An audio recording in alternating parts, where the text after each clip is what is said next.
আমরা দেখবে অনেক সময় দেখে থাকি, জানি না তোমরা দেখেছো কিনা, জল যখন বয়ে যায় তখন উঁচু থাকুক এবং নিচু থাকুক সব জায়গা দিয়েই নিজের পথটা সে তৈরি করে নিতে পারে।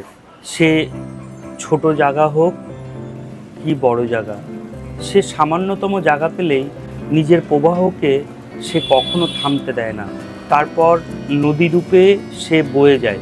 অনেক সময় দেখে থাকবে যে আমাদের জলের উপর আমরা নিজেদের প্রতিবিম্ব দেখতে পাই। তো প্রতিবিম্ব আমরা তখনই দেখতে পাই যখন কিনা জল শান্ত থাকে। জল যখন শান্ত থাকে না তখন কিন্তু আমরা নিজেদের প্রতিবিম্ব সেই জলে দেখতে পাই না।